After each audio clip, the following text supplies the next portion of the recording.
All right. Good morning, good afternoon, good evening. I don't really say shalom. It's a fast day at the end of the day, but I wanted just to thank everyone for being here today. It's a very big deal to have everyone with us. I'm here in Yerushalayim. The fast ended a few minutes ago, but I did not end my fast yet because of this.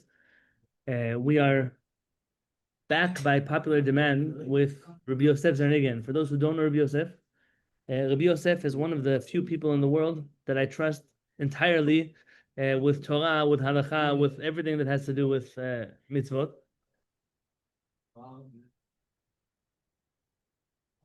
We are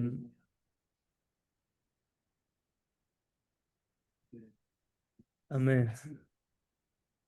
We are colleagues for a very long time, but friends even longer than that. Rabbi Yosef is the rabbi of Mikveh Israel, Kahal Kodesh Mikveh Israel in Philadelphia. He's also a chaplain here in the United States, as well as he's a chaver of the Bet Din, Shiviti Bet Din, and there's the reason why I'm able to do a lot of good things. Dozens, if not hundreds of you, every time you ask me a question that I feel is above my pay grade, I tell you, call Rabbi Yosef, he'll have the answer for you. And this shiur was taught to us many, many, many years ago at Kehillat Shaar HaShamayim in person, when Rabbi Yosef came with his rabbanit to San Diego to teach us a Shabbat. And this particular shiur was not recorded because it was Shabbat. And even though there have been many more sources added and ideas have been thought out and hashed out more since the last shiur, we've always wanted Rabbi Yosef to give the shiur again. And I'm asked him again this Tisha B'Av to please teach us this concept. It has to do with the coming of the Mashiach, with the Sanhedrin, with the prophecy. What comes first? What comes second? What comes last? There's a lot of lack of clarity in this department of the Geulah, of the redemption. What is the Jewish understanding of our redemption? And so without too much further ado, I would like to turn over the screen to Rabbi Yosef. What I am going to do on the Shiviti end of the broadcast, in order so that I can give you a proper recording later to listen to, I'm going to spotlight Rabbi Yosef's video, and I'm going to take away everyone's ability to unmute themselves. The reason, when someone's by accident folding laundry or they're talking to their kid and they pop up under the screen, you don't want that for posterity's sake recorded in the archives of YouTube forever and ever. At the end, when it comes to the questions and answers, and Rabbi Yosef always is generous with his time after the shiur, he takes any questions that people might want to ask. I'm going to ask you in general, unless you're unable to understand something in the shiur, please don't ask the question until after the shiur. At the end of the shiur, Rabbi Yosef will sit for as long as he has energy to be able to teach this shiur, and afterwards he'll take questions. So right now I'm going to mute everybody, and I'm going to take away the ability to unmute that desires not to take away anyone's participation, solely so that the recording for later will be preserved properly. Rabbi Yosef, it's a big zechut to have you with us. Shiviti Bet Din says it's a zechut for us to be together with Kahal Kodesh Mikveh Israel. And B'ezrat Hashem Yitbarach, I hope that the zechut will be that by the time Tisha B'Av ends by all of you, you'll be together with me here in Yerushalayim. Give me just a moment to switch over the screens, and I will do this.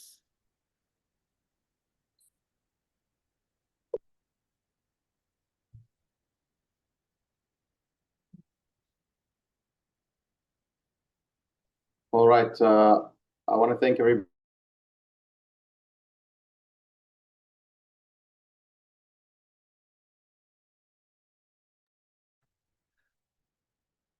Rabbi Yosef, can you unmute yourself? Sorry about that. I want to apologize again for the technical delays that we had earlier. And I want to also thank everybody from the community here in Philadelphia and from the greater Mikveh Israel community for also being a part of this jointly held session with Rabbi Yonatan Halevi's Kehillat in San Diego. But by the way, Rabbi Yonatan, we have Art Menko here with us today. I'm sure you send Art is right with us over here. So and everyone will excuse me if I step out to drink something and come back in the shiur. B'ezrat Hashem. All right, so I want to begin by noting the following point over here. The theme of Tisha B'Av that we're in right now is a period of the Nechama, the period of consolation. This period ultimately is what we are going to be consoled by, God willing, with the coming of the ultimate Geulah, the ultimate redemption of the Jewish people, which we firmly believe as Jews to be in the coming of the Melech HaMashiach. Now, that's a very loaded term, and it's a term I don't like using often, especially in public, because to many people, the Melech HaMashiach means different things. To one person, in particular, those who are of Christian background, and unfortunately even many Jews nowadays who are influenced by Christian thought are of the opinion that this is going to be some magical, grand, and almost supernatural occurrence and period in human existence where there's going to be a divine figure, a human figure, but very saintly and pious, who's going to somehow appear out of the blue, and he's going to gather all the Jewish people, enter the land of Israel, and everything will be peaceful and kumbaya. And what we're going to explore today is that this is partially true, but the main points that our Chachamim, the main points regarding the coming of the Mashiach that our sages teach are actually a bit more complex. They're a bit more nuanced than that. And so in order to understand what it means to have a king, you have to first understand what it means to have a Jewish government.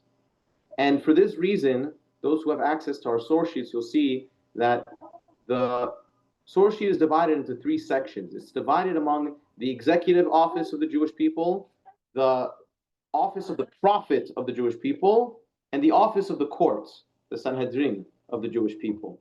And these three, I guess you can call them departments or branches of Jewish government, are ultimately what the Jewish people founded their first kingdom with the founding of David HaMelech and the Davidic kingdom during the period of the first temple. And the last kind of this form of government, which existed in its entirety, our rabbis say existed at during the period of Ezra, the prophet Ezra, with the last of the prophets Haggai, Zechariah, and Malachi. From that period, only two or one of these forms of government, branches of government existed.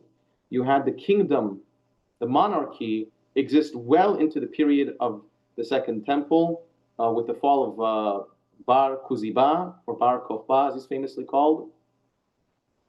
And he was, as we're going to see in a second, the last king of the Jewish people. But there were no prophets then.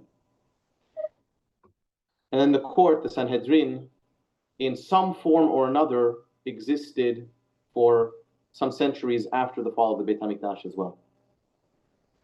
So, what makes David HaMelech and the Davidic line so special?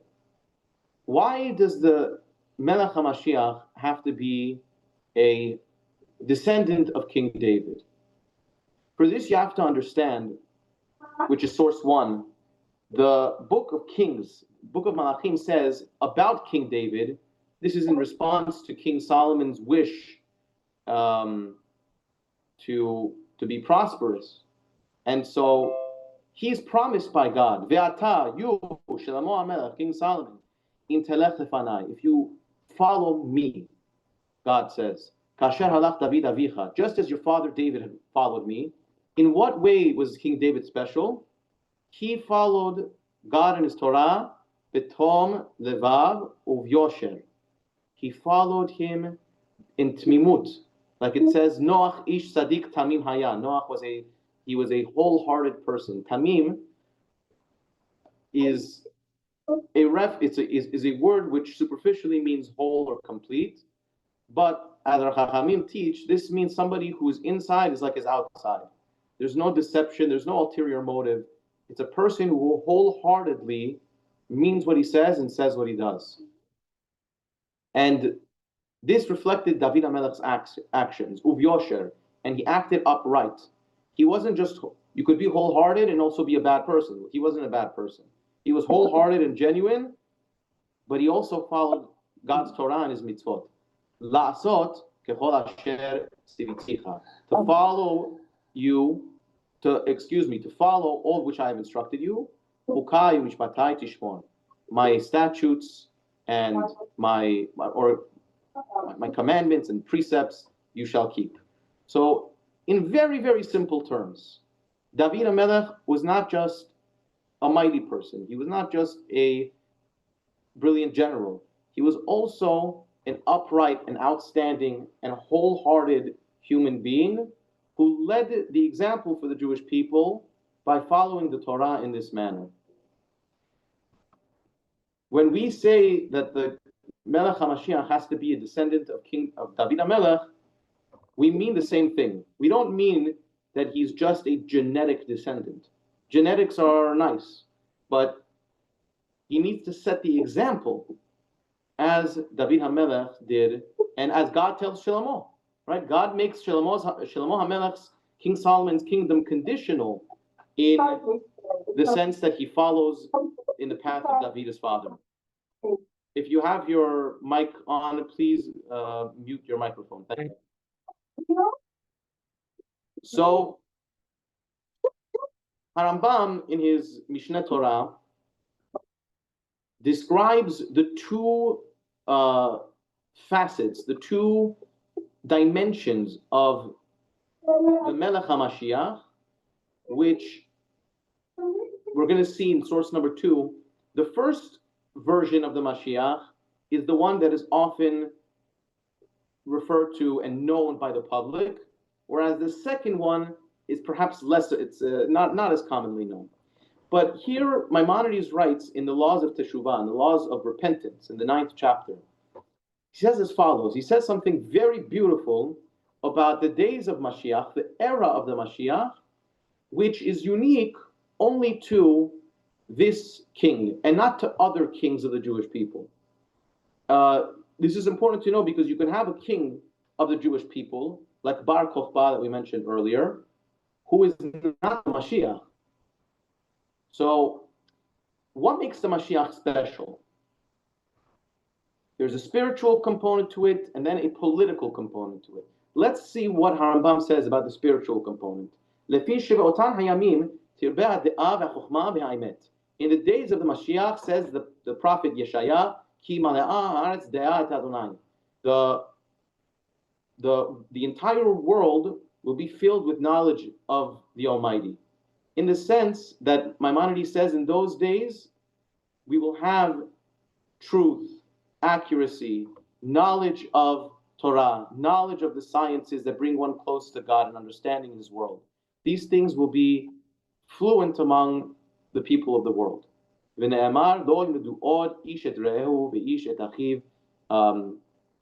To draw a sword against one another and so on, that there will no longer be any need to resort to violence and no need to teach the ignorant anymore of God and His Torah, because this will be a well-known thing. The Navi Cheskel says also that the character of the Jewish of the world, people of the world, and in particular of the Jewish people, will be free of the stone hearts that they once had. Now, how do all these things come about? Says Maimonides, this king that will arise from the Davidic line, his wisdom will surpass even that of King Solomon's. By the way, he's not just a smart man, he's also a prophet. Almost in equal stature to that of Moshe Rabbeinu. Harambam sometimes in his Hebrew will use a language, a style of Hebrew, a dialect of Hebrew that sounds a bit strange to modern ears. In this sense, Maimonides is saying that not that the Melech HaMashiach's prophecy will rival that of Moshe's, but that it will come very close to it. And therefore, why is that important to know? What, the prophecy is a battle now? No, says Harambam, Ulfichach Yilamed Kol Ha'am V'yoreh Otam Derech Adonai V'yavou Kol HaGoyim L'Shomeo Shneimar Vayav Achet Hayimim Nachon Yeh Har Beit Adonai Berosh She'arim. He will have the ability to instruct and guide and lead the Jewish people and to all those among the nations who want to come and learn from us how it is that you ought to be a good and proper and decent human being, and in the case of the Jewish people, how to be a good, proper, and decent Jew. That is something, believe it or not, that has never existed in the course of human history as we have it recorded, save it from Moshe Rabbeinu, who taught the entire Jewish people the Torah, and also one other exception was that generation of King Hezekiah, Chizkiah HaMelech, where the Talmud says there was not a single school child that didn't know the most intricate areas of the Torah. It's for that reason, by the way, that there were some rabbis who believed that the Mashiach had already come. There is no coming of the Mashiach because he already came. And that Mashiach was Chizkiah HaMelech because he fulfilled these prophecies. This opinion is rejected in the Talmud. It's not an accepted opinion because there are some oversights that Rabbi Hillel, the rabbi who stated this opinion, had overlooked. However, it's just worth noting that the baseline criteria for the Melech HaMashiach was something that seems to be almost universally agreed upon by the sages of the Jewish people. So this is the spiritual dimension to the Mashiach. Rambam writes further in Chod Melachim, and we're going to go through a lot of these sources outside for the sake of preserving time. He says that the Melech HaMashiach, in a political sense, is the king who is going to rise from the house of David and restore Bet David leyoshna, Amshala Harishona. He will restore the kingdom of the Jewish people to its state of glory as it once was.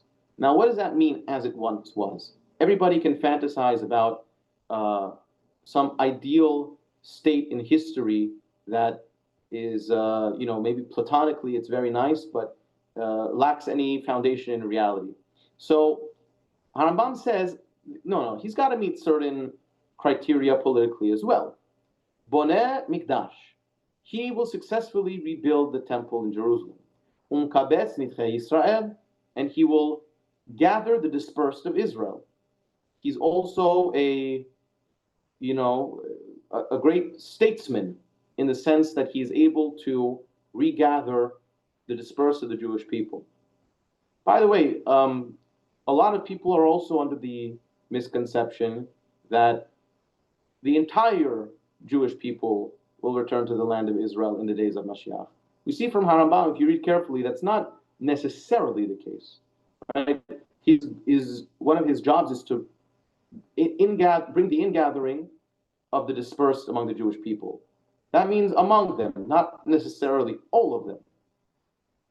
Be that as it may, Harambam goes on to say, the laws of the Torah will revert back to their full state in practice. Makrivin korbanot, ve'osin shmitin ve'ovlot, kechol mitzvatan hamura b'Torah. He will reinstitute the sacrifices in the temple. A lot of people quote Maimonides, as wrongly so, as stating that in the third temple there won't be any sacrifices anymore. Here you see Harambam says that's not true. The exact opposite is true. He's going to revive those institutions along with the Shemitah, the Jubilee year, the sabbatical year of the land, and all of the mitzvot of the Torah that ought to be practiced in a Jewish state. Right now, with the state of Israel, even though the land is in our control, many of these mitzvot cannot be practiced for logistical reasons, for practical reasons. There's no Beit HaMikdash, so and there's no ingathering of the Jewish people. So the reason why this state of Jewish government is not in place right now is something that we're going to address in a moment, but I want to bring it to everyone's attention so that you are all aware of the fact that just because we are blessed by God to have a state of Israel does not mean that we live in a messianic or a state of complete Geulah, a state of complete redemption.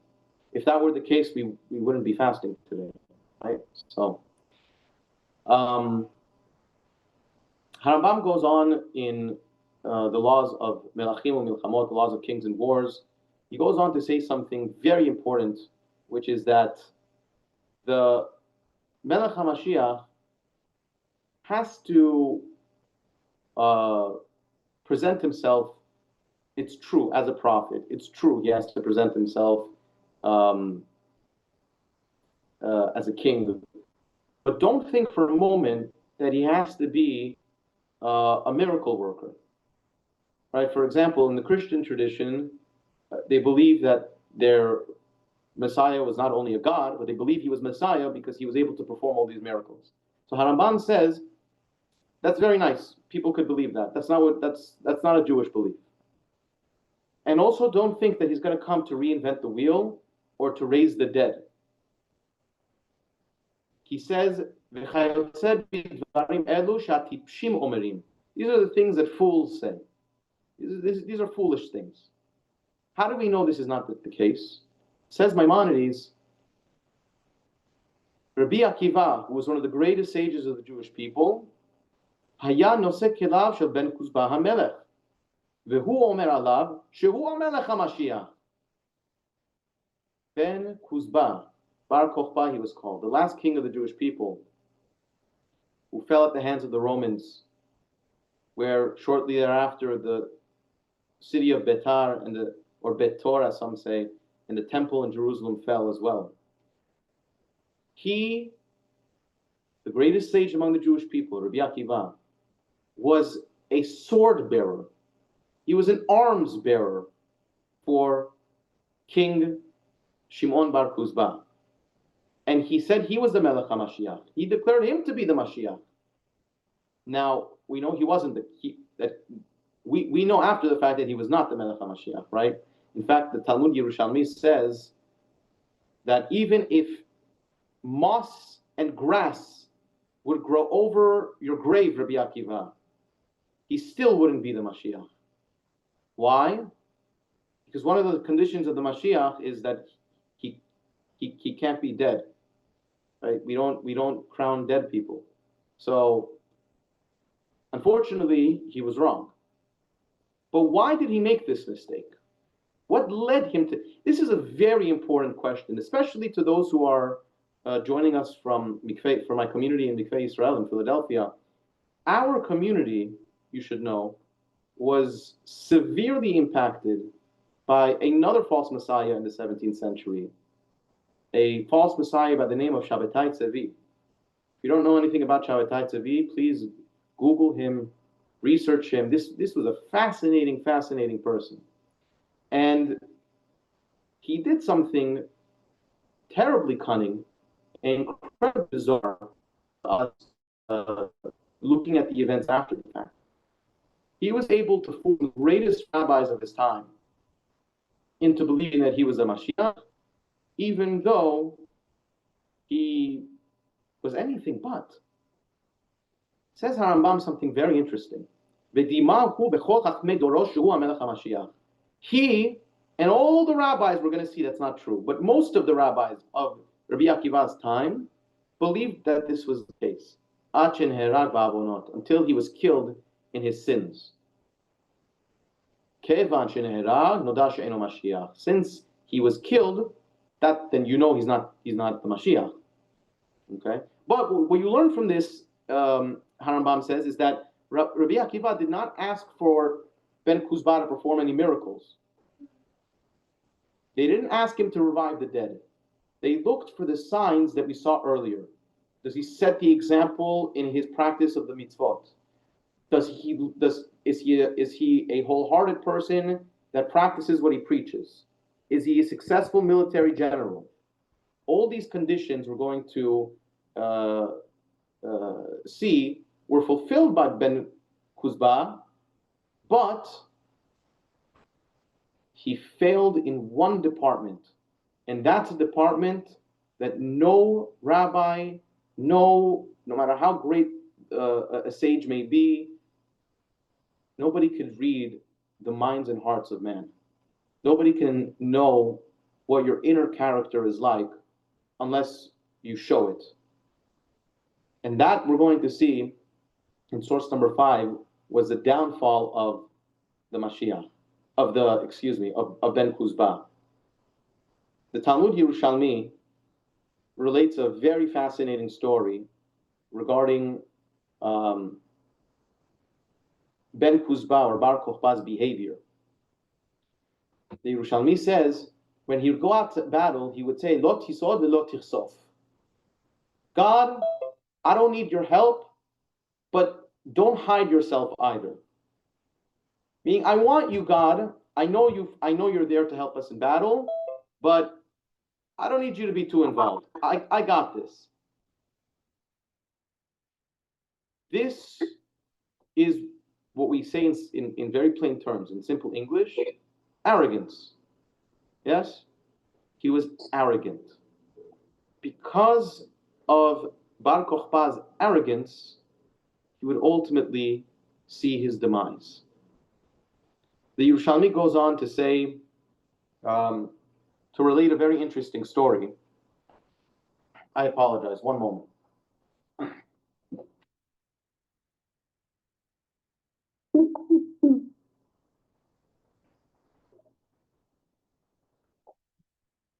The Yerushalmi goes on to share a very interesting story with Rabbi Elazar HaModai. Rabbi Elazar HaModai was a great rabbi during the period of the Second Temple, during the early period of the Mishnah, and he was Bar Kokhba's uncle. Now, what happened over here? There was a particular, to use modern terms, a particular anti-Semite, somebody who hated the Jewish people, not a Jew, and he saw that Adrianus, the Roman general, wanted to essentially give up on Bar Kokhba's revolt. His revolt was successful for many years. We know now that he successfully had maintained control over the land of Israel for a total of 4 years. And during his reign, he was able to almost ward off this Roman legion until Chad Kutayeh, the Yerushalmi says, a particular heathen, found Adrianus making his retreat and said, you know what, I know how to get Betar to fall. I know how to get the entire nation of Israel to fall. He went through some sewer duct and approached Rabbi Elazar HaModai and started whispering something in his ear to make it look suspicious. And the police force saw what's going on. Bar Kokhba's troops saw what's going on. And they pulled him aside. They brought him in for questioning. And they said, you know, what's going on over here? What are you doing? And he essentially said, yeah, I'm going to take down this kingdom. And they said, well, on whose orders? And he said, well, I don't want to discuss this any further, because if I discuss this any further with you, then you're going to kill me. And your king is not a king. Your Bar Kokhba is a nobody. Better I be sent back to Adrianus and be killed by him instead. They go to Rabbi Elazar HaModai. This time, his nephew, Bar Kokhba himself, the king himself, goes and asks him, listen, there was some suspicious activity. This guy, he's seeking to topple our kingdom. You're being accused of treason over here. Is this true? He says, no. He says, did you tell him anything? He said, no, I didn't do anything. What does Bar Kokhba do in return? Normally, if your uncle, who is in good standing, he's a pious man, if he tells you I didn't do anything, he probably didn't do anything. The Talmud says, Yehav lechad be'ut v'katle. He gave him a knockout punch, maybe a knockout kick, and he died. Arrogance. Because of the king's arrogance, because of Bar Kokhba's pride, Yatza'a bat kol ve'amera, a divine voice, so to speak, made notice that you, Bar Kokhba, destroyed the right hand of the Jewish people, who was Rabbi Elazar HaModai, who was their right eye. I too am going to destroy your right arm and your right eye. Miyad nilketa betor v'neherag ben koziba. It was at that point that a divine decree was issued for the city of Betar, the most populous Jewish city at the time, what you could consider the capital away from Jerusalem, right? Bar Kokhba was killed, his kingdom came to an end, and Maimonides writes, this day is considered a day that's as difficult for the Jewish people, as tragic for the Jewish people, as the fall of the Beit HaMikdash. It was our last standing kingdom as an independent and sovereign state. For what? At the cost of what? A little bit of pride? Source number 6, Rabbi Meir Halevi Abulafia.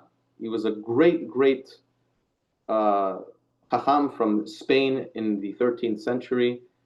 He wrote a very lengthy and detailed and beautifully penned commentary on the Talmud. We only have a number of volumes that exist now. His commentary to only a few tractates, a few Masechtot of the Talmud. And it's very tragic because he was an unbelievable sage, a towering figure in his time. On a more practical note, he was also the most authoritative figure to record the nuances of writing a Sefer Torah. Most of the Sifrei Torah nowadays, at least the ones among Sephardim nowadays, follow his guidebook to writing the Sefer Torah. At any rate, he says something very interesting in his commentary to Masechet Sanhedrin. He says, if you took note of something I said earlier, Harambam Maimonides writes that Bar Kokhba was killed because of his sins. Ad sheneherag ba'avonot, Maimonides says. He was killed due to his sins. Now, one second, you just had the greatest rabbis in the world endorsing this guy. So how is he a sinner? So the Yerushalmi gives one reason. The Talmud Yerushalmi we read said his sin was pride. Okay, fine. That's nice. Says Rabbi Meir Halevi Abulafia, 2 other reasons.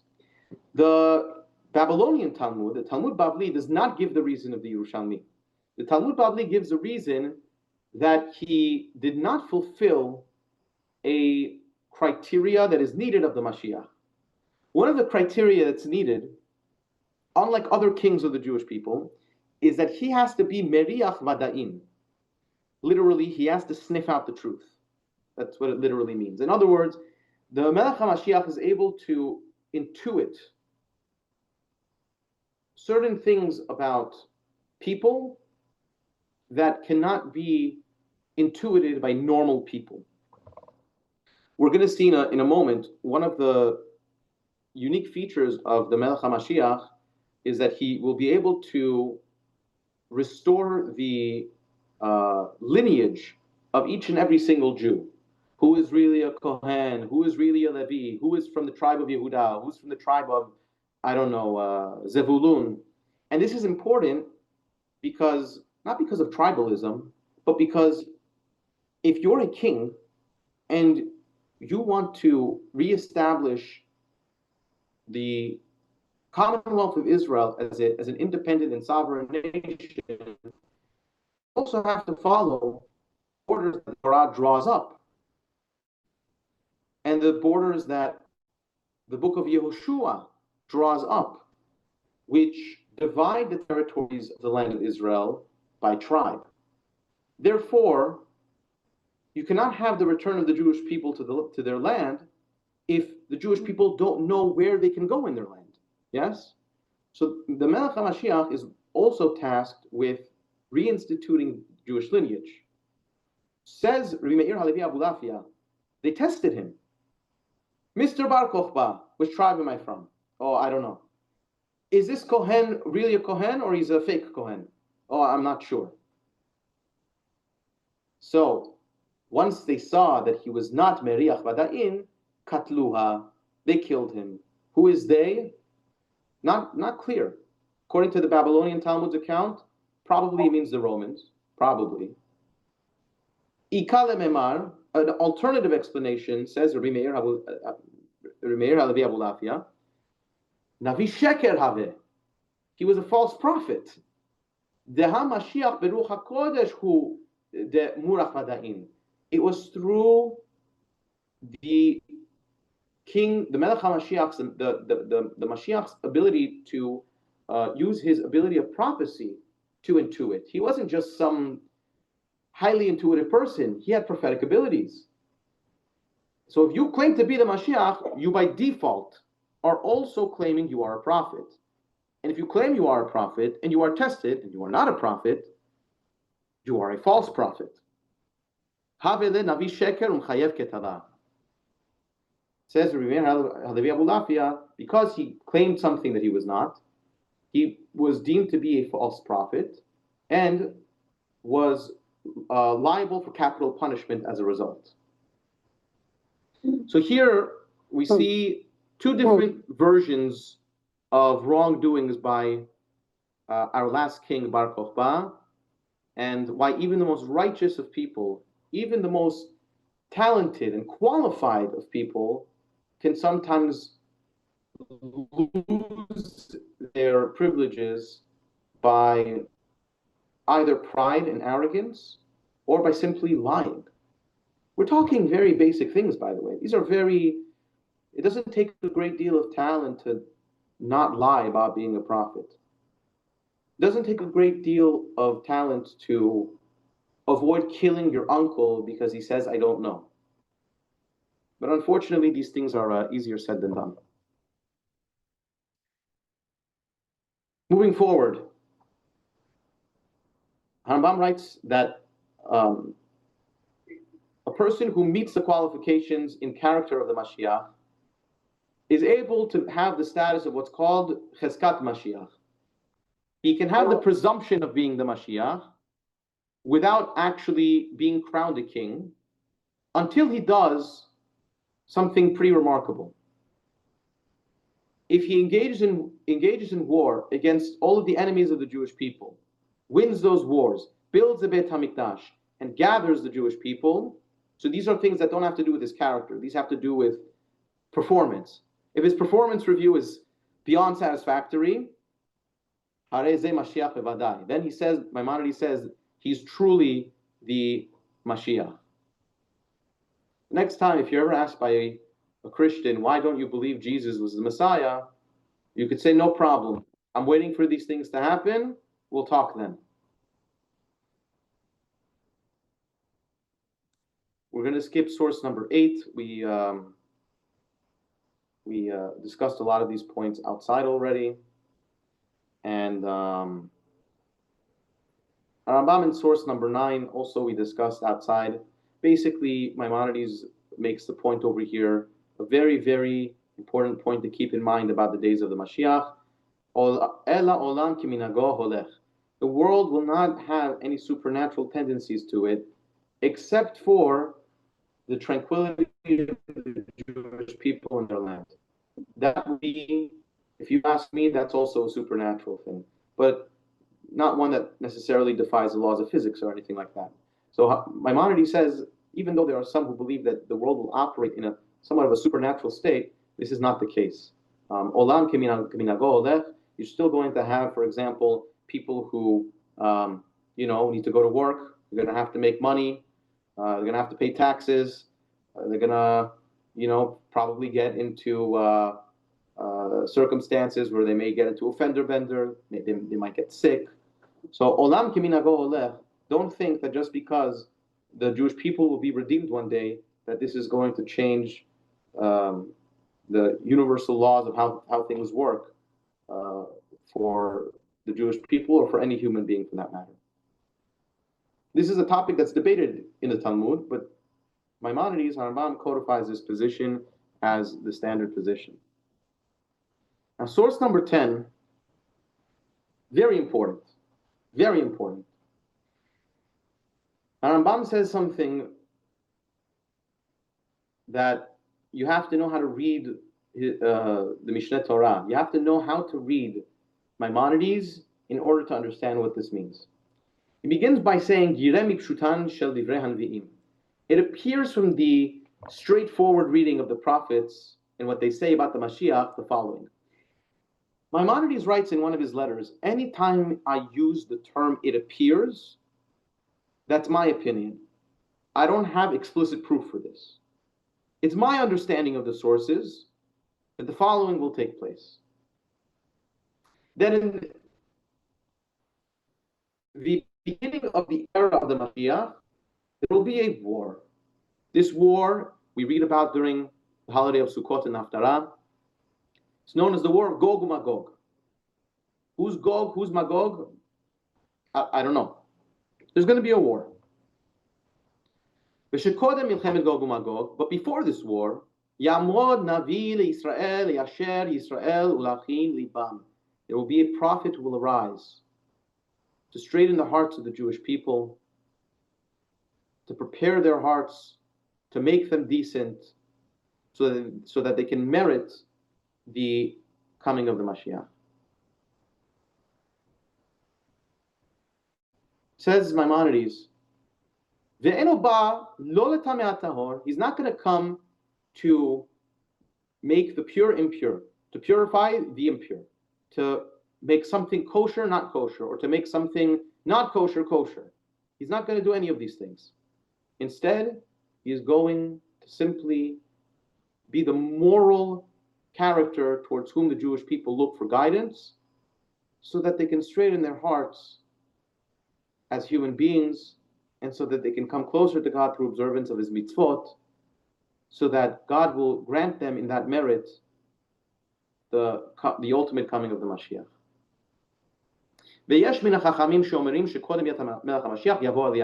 There's some rabbis who say that this is the prophet Elijah. The truth is, this is something that the prophet Malachi, in the book of Malachi, there's a very famous verse which reads, I will send before you the prophet Elijah, before the great, awesome, and mighty day. What is the great, awesome, and mighty day? He doesn't tell you what that is. So that's why Harambam says there's some rabbis who say this. This has always been the traditional Jewish view. It's part of why we sing songs about Eliyahu Hanavi after Havdalah, because the Gemara in Eruvin, another passage in the Talmud, says that the Mashiach will come not on a Shabbat, not before Shabbat, but only on Motzei Shabbat, right?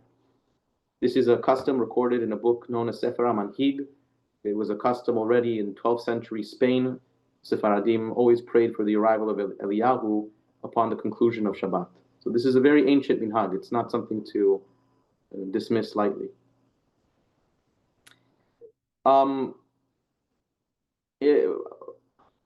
Yeah, I guess I'll mention it now. Maimonides writes in another source that he states more confidently that this prophet will be Eliyahu. Over here he says, yes, some say it. It's not clear if that's necessarily going to be the case, but Harambam pretty much accepts this position as legitimate at the very least, and as probable at best.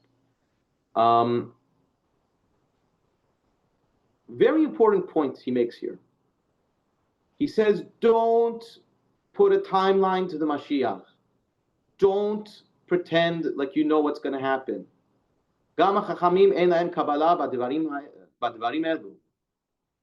Even the sages of the Jewish people, our rabbis, do not have a legally binding tradition with regard to how these sequences of events will play out. There's no way to really tell how these events will play out. What we do know, and what is a fundamental belief of the Jewish people, is that a Melech HaMashiach will arise. He will gather the Jewish people into the land of Israel with safety, security, and tranquility, where we will be able to practice our Torah like we once did when we had our last kingdom. Anything beyond that is up to speculation, but it's not doctrine. It's not a part of one of the axioms of Jewish belief. Okay?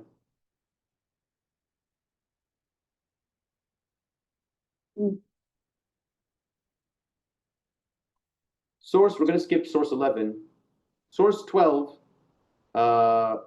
discusses a very important caveat to what happens after the Melech HaMashiach. Maimonides writes he's not going to live forever, Remember, we said Olam ki minago holech, the world will go about as it always does. So people are still going to die, including the Melech HaMashiach. Well, what happens if the Melech HaMashiach, or any king for that matter, what happens if he dies? Says Maimonides, the office of the executive, the king, or any official appointment in the Jewish government is, as a default, inherited by the sons of that individual. Asterisk, very important condition to this, is that is assuming that the child has reverence of God and his mitzvot and is a learned individual. Now, it's a pretty high bar. What happens if he's a brilliant, if he's a very God-fearing person, but he's not the brightest candidate for king?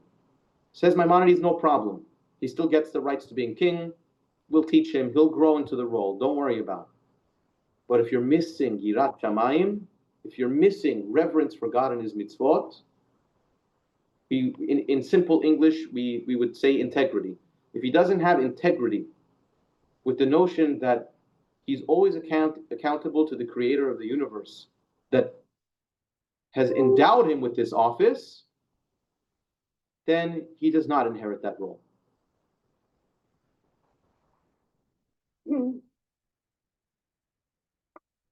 We're going to skip sources 13 and 14 again for the sake of time. These sources basically outline the fact that the Mashiach is.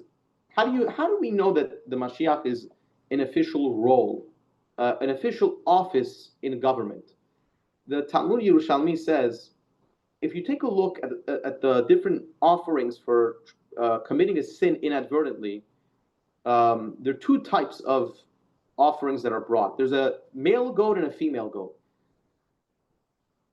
Amar Rav Huna, kol otan shisha chodashim she'aya David boreach mipnei Avshalom, se'ira hava mitkaper lo kehediot. Very interesting. If you remember, King David was deposed of his throne for a certain period, 6 months, according to the sages. During those 6 months, what was the status of King David? There was a coup, yes? So the rightful heir to the throne, King David, was not ruling. His son Avshalom was instead sitting on the throne. Says the Talmud Yerushalmi, during that period, the she-goat, the female goat, would serve as the proper offering for committing a sin inadvertently for King David. Whereas the king would bring a male goat. In other words, even though a king unjustly attains office, at the end of the day, the one in power is the one in power. And the office of the monarchy is what is respected, not necessarily the individual. Now, in an ideal world, what we always strive for is for both to be true. We respect the office because of the person who's sitting on the throne. But you can have instances, and if you read the book of Kings, you'll see Sefer Melachim is 95% evil kings. And yet at the end of the day, they're still kings. They're still awarded the customs and courtesies of respect that are shown to kings despite their evil stature. If you'll excuse me for one moment, I need to find a charger so that our friends in San Diego do not lose power on me. I will be right back momentarily. Apologies for the delay.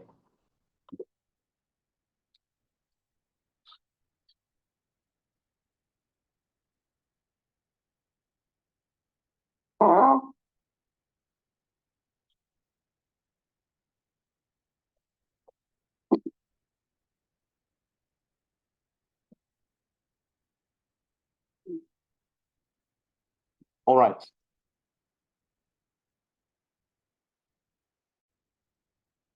Finally, we're gonna skip the next sources relating to the king. I wish I had time to go through everything, but unfortunately, those who have learned with me in my shiurim before know that I have a tendency to think that 3 hours worth of material could be condensed into an hour, and it's something I'm still working on.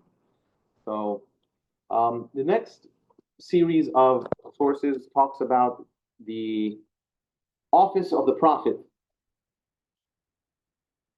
This is important for the following reason. You cannot have a Melech HaMashiach, you cannot have a king without two prerequisites. We're not talking about the two prerequisites that we mentioned earlier. Those are prerequisites that the king himself has to have.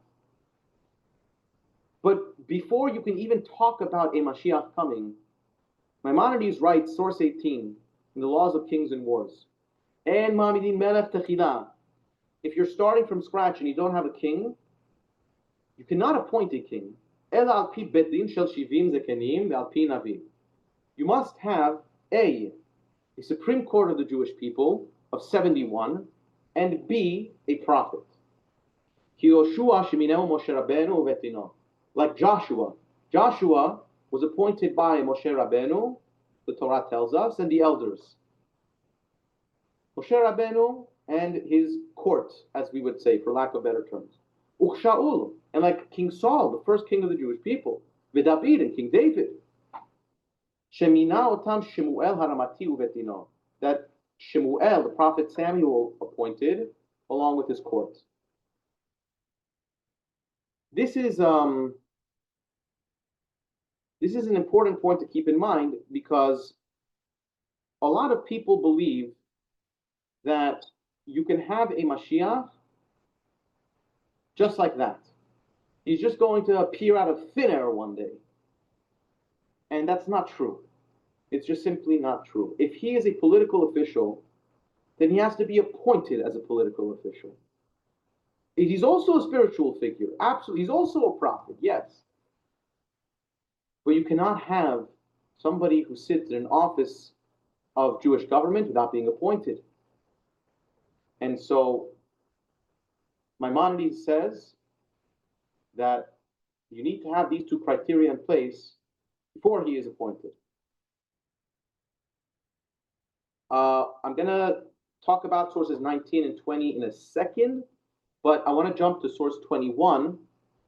The Sifrei, our rabbis write that this is proof for proof from the text of the Tanakh, the text of the prophets, how we know that a king requires a court and a prophet to appoint him.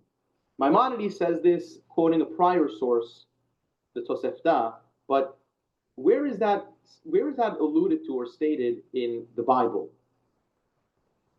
Yeah? See, it's good to ask these questions.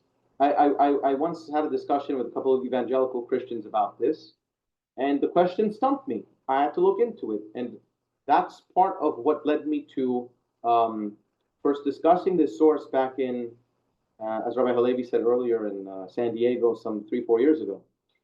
The source is from a Sifrei, one of the early rabbinical sources, which records Moshe Rabbeinu. We just read it in our parasha this week. Moshe Rabbeinu reminds the Jewish people, when things were tough, I didn't know what I was doing. My father-in-law Yitro came up with this great idea. He said, "Hey, why don't you form a judicial system where you have inferior courts dealing with cases that they could solve, and whatever they can't solve, they'll push up the chain until it gets to you." And Moshe Rabbeinu said, "Wow, that's a great idea." So Moshe Rabbeinu was kind of held accountable for making this statement. The thing that was difficult for you guys, takrivun elai, bring it to me, ushmativ, I'll deal with it, I'll hear it, I'll deal with it. Implying that what? Implying that Moshe Rabbeinu was saying, I can handle the most difficult cases. The Midrash notes, God says to Moshe, Moshe, Ata din kasher, you think you can handle the hard cases? Chayecha, by your life I swear, she'ani modiacha, she'i ata din kasher. Swear to you, you haven't seen a hard case. Ani mevi alecha דין שתלמיד תלמידך יכול לשומעו, ואתה יכול לשומעו. You are going to have a case where a student of your student will be able to deal with it with no problem whatsoever, but you, Moshe, you're not going to be able to deal with this case. And that's the case of Benot Zelofchad. Do daughters inherit land in the land of Israel if they do not have any brothers surviving them? That's the famous episode of the daughters of Zelofchad that we read about in Parashat Pinchas. And Moshe Rabbeinu appealed the case to God. Vayakrev Moshe et mishpatan lifnei Adonai. He brought the case to God because he couldn't solve it. Humbling. That's God humbling Moshe.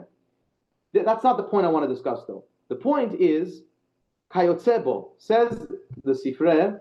Similarly, you find the same thing with Shemuel, the prophet Samuel, who has Shaul approach him. Shaul, in this episode, he lost some cattle. He was cattle ranching. He lost some of the flock. His friend says, hey, listen, there's this prophet. He lives in Ramah. We're going to go there. We're going to ask the prophet where the cattle are. You'll go return them to your dad. Everything will be fine, okay? Don't worry. Vayagesh Shaul el Shemuel. Shaul approaches Shemuel the prophet. Betoch HaShaar, in the gate. When you see this term, Betoch HaShaar, in the gate, that is always code for a judicial proceeding.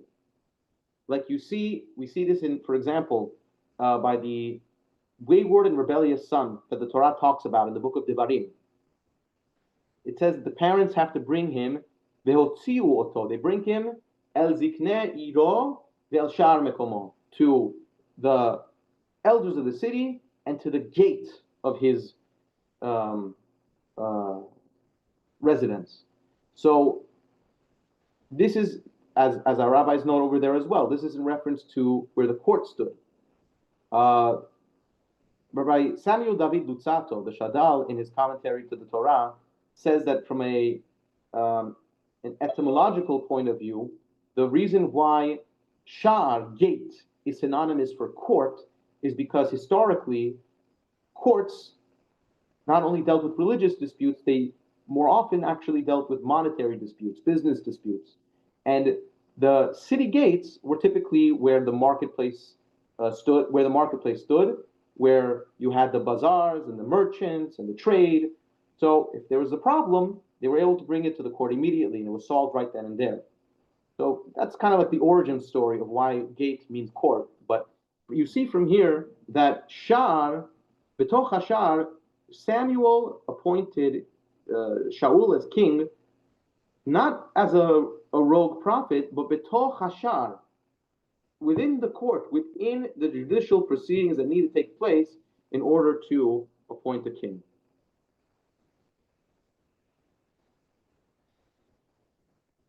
Source, we're going to skip into the office of the court. Source number, very briefly, a prophet is also needed before the Mashiach comes, because a prophet must do two things that a king alone cannot do.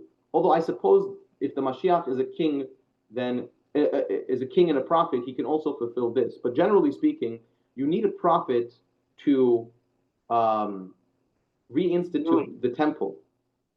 If the Jewish people have control of Israel, they have the Temple Mount, they have a king, they still cannot rebuild the temple without a prophet.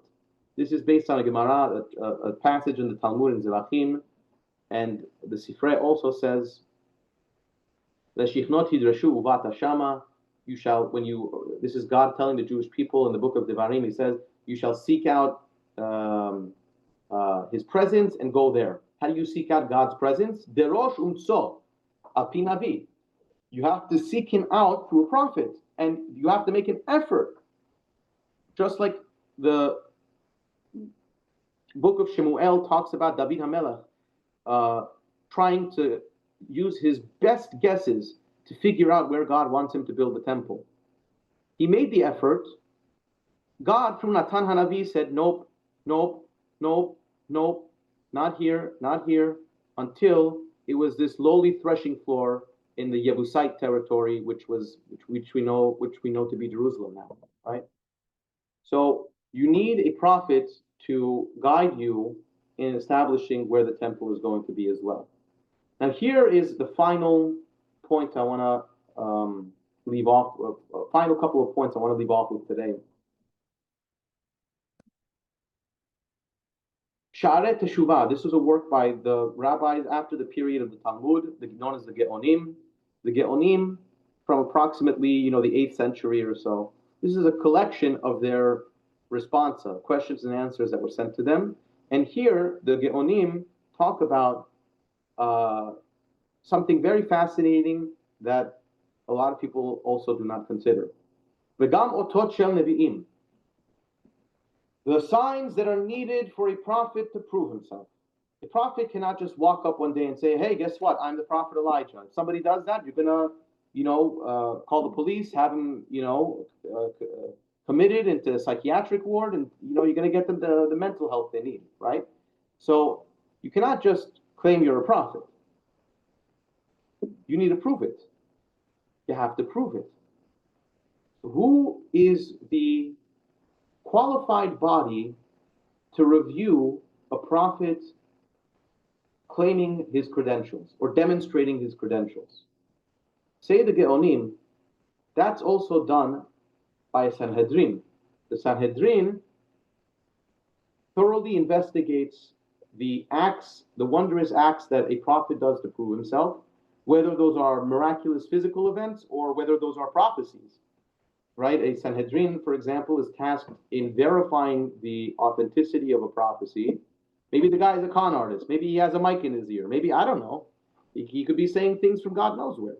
So you have to have a credible body who's proficient enough to investigate these things. And therefore, you do not have a prophet unless he is one who is accepted by the Supreme Court of the Jewish people. This is a very important rule because it lays down the hierarchy for how the redemption logistically will occur. Based on what the Geonim are teaching us, this means the first institution you need is the Supreme Court of the Jewish people. Once you have that, they will have the ability to, God willing, one day verify a prophet. Once you can verify a prophet, he can usher in a moral awakening among the Jewish people. Once he ushers in a moral awakening among the Jewish people, then we can, God willing, merit the coming of a Mashiach.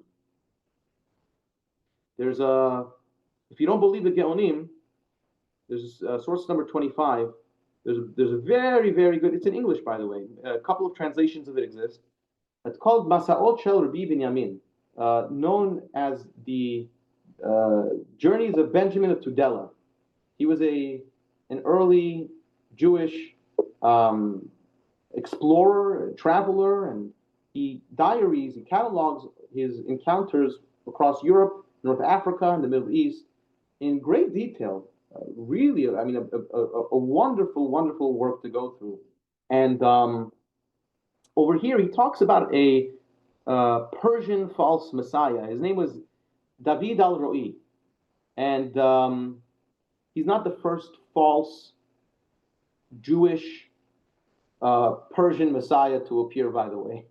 The founder of the Baha'i movement, if you know the Baha'i religion, was also a Jew from Iran. So I don't know what it is with Jews from Iran and wanting to be Messiah, but I never claimed that. I'm off the hook over here. So he records an incident of this guy David al-Ro'i, and he caused a lot of trouble for the Jews. A lot of trouble in basically posing a rival government. The king of Persia is accusing him of throwing a coup over here. And the Jewish community was put in a very difficult spot. They got the emir they got one of the emirs involved to possibly have him executed and some other Jews executed. And then finally, they decided instead the Melech, the emir, at the request of the Persian king, sent a letter to Rosh Yeshivat Geon Yaakov. This was the head academy in the land of Israel. This was basically the grandchild of the Sanhedrin, the grandchild of the Supreme Court of the Jewish people. A couple of, we're talking close to 400, 500 years after the fall of the High Court. So they sent Yeshivat Geon Yaakov a notice about this David fellow. What's his deal? Is he legit? Is he not? Can you prevent him from spreading his messianic fervor? If not, we're going to have to commit a blood libel over here against your Jews in Persia. Not good. Please stop this. V'shalchu elav. They sent to the emir, possibly making its way back to the Persian king as well. I'm sorry. V'shalchu elav Rosh HaGolah v'Rosh Yeshivat Geon Yaakov. The Rosh HaGolah, who was the political head of the Jewish people in exile, and the head of the Geon Yaakov, this institution in Israel, replied as follows: Da, you should know, Your Majesty, Ki lo higia zman hageulah. The time for the redemption of the Jewish people is not yet here. Why is it not yet here? I thought Mashiach can come whenever we are worthy. Ki ototenu, or ki ototav, it should be, lo ra'inu. We have not evaluated the signs that he is claiming to be a Mashiach. Very powerful and firm statement. We don't care who this guy is. He never presented to us. We never evaluated him. He cannot be Mashiach. Kilo v'koach yigbar ish, like the Navi says. A king among the Jewish people does not rise through might. Might is not right. Instead, right is might. Following protocol, procedure, following the advice of our sages, that is how a person wins the ticket into leading the Jewish people politically, but not through the sword. The rest of this account basically has this David al-Ro'i excommunicated, and that entire episode was squashed eventually. Source 26, Maimonides says that we learn from all these sources that you need the high court of the Jewish people first and foremost above everything. Va'ani savur, third line from the bottom over here, and for those following in our source sheet, source 26. I believe, Maimonides says, Sanhedrin tashuv lifnei galut HaMashiach. The high court of the Jewish people will be reinstituted before the coming of a king, of the Mashiach. And he says, by the way, that's going to be one of the signs of the Mashiach. How do we know this? Because the prophet tells us this. We just read this in the Haftarah.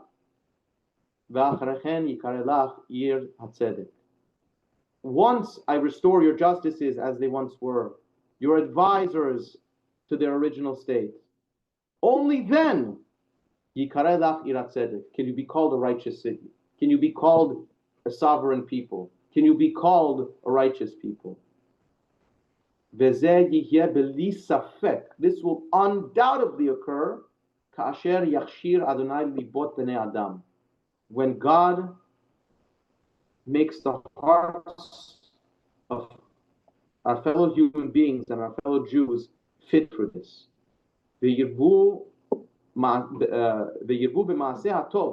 Where they will increase in their good deeds. And not only their good deeds will increase, but their yearning and closeness for God will also increase. And for His Torah and commandments. This, if you ask me, is arguably a far greater requirement than a far greater miracle to occur than the coming of a Mashiach. The reason for this is because Maimonides, in the same source, in his commentary to the Mishnah, says that you need to have an ordained judge that is directly ordained from Moses himself to pass on the ordination or the seat of sitting on the court in order to be qualified and in order to be a recognized member of the court. We have a problem though. Does anybody have this semicha? We call this semicha. Nobody has it. It's gone. Doesn't exist. Nada. So how is this going to ever happen? Says Maimonides, either you can say there's no coming of the Mashiach, and God, we don't believe that. God forbid, he says. Or you can say that the Mashiach is not going to need to be appointed. He'll just appear. He'll rule over everybody. And he says, no. This is a lie. It's a falsity. Because the Mashiach is not allowed to alter the legal standards and procedures of the Jewish people. And Jewish law requires this of him. Therefore, you must say that there is another method of gathering, of reconstituting the Sanhedrin. Maimonides suggests, therefore, if you were to gather all the sages of the Jewish people in the land of Israel, where they all agreed by vote, perhaps by a majority, perhaps by a 3/4 majority, I don't know. He doesn't specify. But at the very least, by majority vote, that one individual is qualified to be on this court, that individual is what we call musmach. He becomes de facto chief justice, and he can appoint other members to this court. This has been tried at many different points in Jewish history. Actually, that's not true. Not many points, but maybe 3 or 4 instances. And each time this has occurred, plans fell through. Somebody got upset. In the last attempt, there's a very famous story, not for now, but there's a very famous story of Rabbi Yaakov Berab, the famous Jacob Berab. He is arguably the greatest Chacham to emerge from the period of the expulsion from Spain. And he tried to reconvene this court when he arrived in Tzefat and Safed. And the chief rabbi of Jerusalem, Rabbi Levi Habib said, well, where was my invite? I was never invited. And that bitter feud between them ultimately led to the entire thing falling apart. I want to end off with one last source, then I'll take questions. I know we went on a little longer than expected, and I apologize for that. There's a series of what we call the Ani Ma'amin, the different statements of Jewish fundamentals of belief that are printed in many sidurim. And if you look at the standard versions in most sidurim, by the way, I don't know if it's printed like this in the Spanish and Portuguese. I don't believe we have it. But in other sidurim, you have the principle of the belief in the Mashiach, right? The 12th principle of belief. And in there, you have even if he will delay in his coming, I will wait for him to come, for he can come at any day. Maimonides, if you take a look at source 29, this is from my teacher, Rabbi Yitzchak Shelat, from the Arabic, the original Arabic text of Maimonides' commentary to the Mishnah. He says over here, what is the belief in Mashiach? That's to believe in his coming, and that if he won't delay. And if he does delay, if he's not here today, all right, we're going to wait for him. But notice this. You can't place a deadline on him. He's not gonna come every day. You can't say Mashiach is gonna come tomorrow. A lot of people, they like to do that. Don't sound like a fool. It's not good to sound like a fool. There are so many different steps that are required for the Jewish people to merit this. First, Maimonides says, focus on those things that you need to even get to the point where you could begin talking about the Mashiach returning. Once we get to that point, then we await him every day. And in the meantime, we wait for him. We do wait for him. But don't set a deadline to it. With that, I want to end off on a positive note that we are already so close to the coming of the Mashiach for the first time in the almost 2,000 years of the Jewish people being in exile.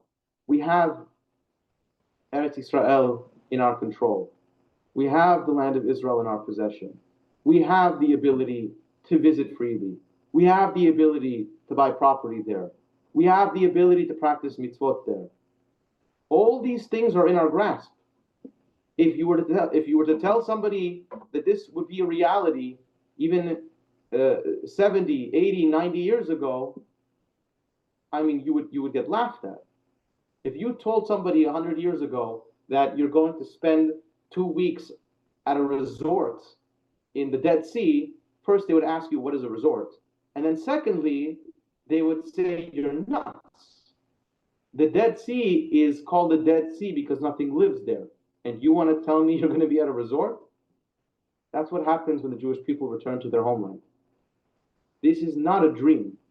This is not a far-fetched theoretical class that we just spent an hour and a half studying together. This is reality being fulfilled before our eyes. We're just not fully there yet. And it's important to tell ourselves that we're not fully there yet. Because if we think we're fully there, then the ball stops moving. And we don't want that to happen. With that, I also want to thank the judges and law professors among us today. I hope you enjoyed this political and legal take on a very theological, otherwise theological issue. And with that, I would like to open the floor to questions.